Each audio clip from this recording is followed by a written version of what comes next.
Hello everyone, we are the Group 1 and for today, we are going to discuss the topic from Chapter 3 entitled The Act.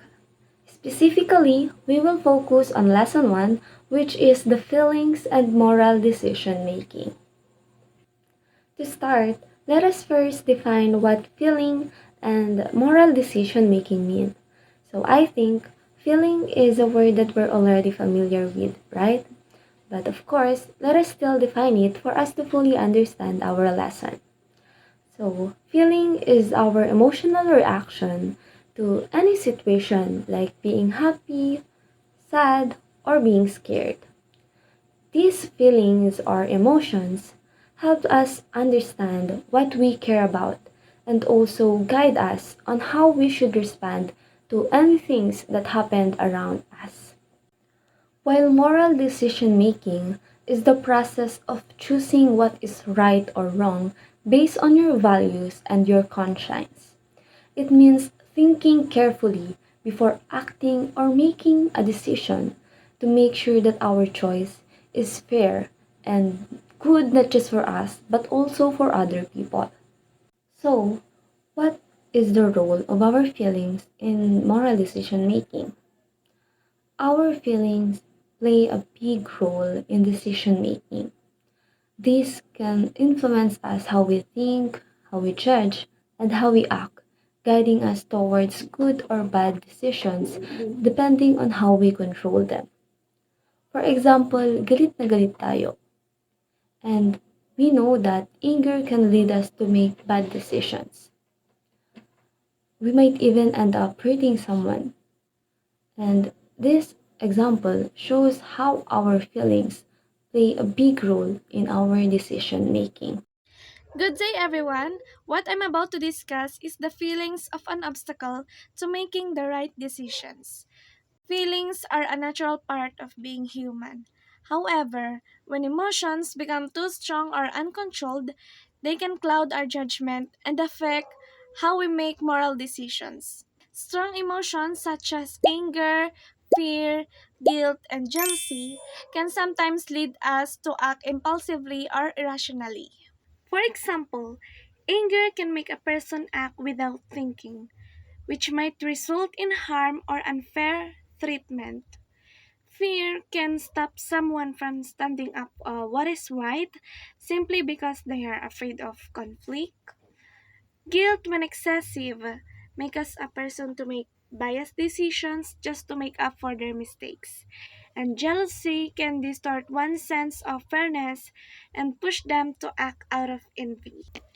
So, these emotions, when not managed properly, may satisfy short term feelings but often fail the test of moral reasoning. That's why in ethics, it is important to pause, reflect, and let reason, not emotion, guide our decisions. Feelings help in making the right decisions. As we move on, I am going to discuss how our feelings help us make the right decisions. Many times we think that our feelings are just obstacles to clear thinking. But based on these slides, we can see that our emotions can also serve as guide towards ethical choices. Empathy, compassion, and love, these are the emotions push us to act for the benefit of others. In simple terms, our emotion enrich our moral understanding and provide motivation to make decisions that are aligned with ethical principles. So let's move forward at the four emotions that helps in making the right decisions. First is the empathy. Empathy is the ability to understand and feel what other people feelings. Here, when we understand the situation of others, we naturally become kind and helpful. Like for example, meron kang isang classmate na laging late and mukhang laging pagod sa klase. Instead of judging them right away, you try to talk to them and yung nalaman mo na nagtatrabaho siya habang nag-aaral, you feel their struggles and you offered to share your notes with them and maybe you can help them sometimes with their assignments. That's what we call empathy, where it inspires acts of kindness. Compassion. Compassion goes beyond understanding. It's a deep concern that pushes us to act, to protect the vulnerable and seek justice. Like for example, you saw children with nothing to eat at the market. And because of your compassionate heart, you took action and give him a food. So that's what we call compassion. Your compassion became an action for vulnerable people. So next is what we call guilt. Healthy guilt is like a conscience alarm system. It tells us what we've done something wrong and pushes us to correct our mistakes and ask for forgiveness. Like for example, you gossip about your classmate. When you got home, you couldn't sleep because you felt guilty. The next day, you are not feel comfortable. The guilt you felt pushed you to approach your classmate and to apologize and correct the wrong information you spread. Here, we should see the guilt may correct towards us the right path.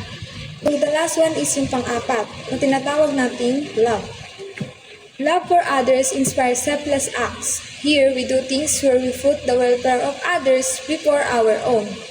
So, for example na lang dito is yung mga Pilipino OFWs na umaalis ng bansa para mag-provide sa kanilang pamilya.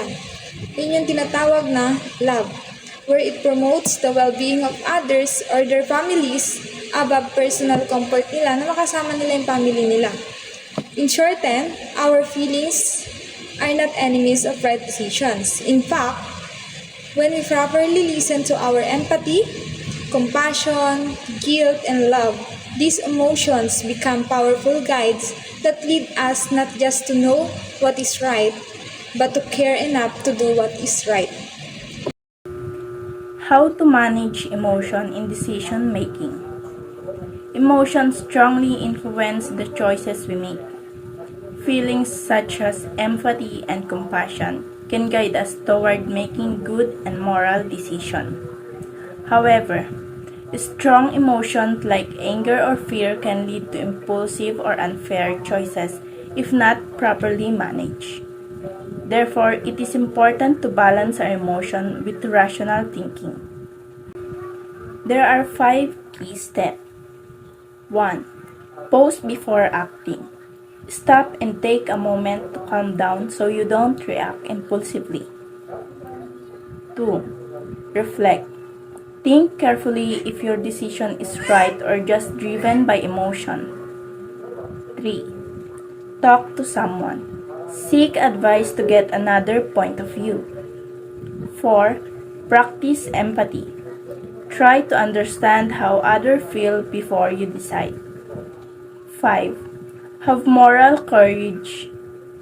Be brave to do what is right even if it's hard. In summary, emotions like empathy, guilt, and compassion guide us toward moral and prosocial action. But they can also lead to impulsive or biased choices if not balanced with reason. Effective moral decision required combining emotional intelligence with logical thinking, helping us consider both the consequences and the principle behind our actions.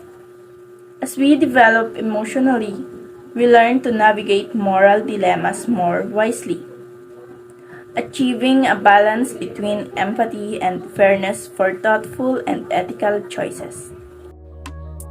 That's it for our discussion. We hope that you learned something from us and thank you for listening. Bye!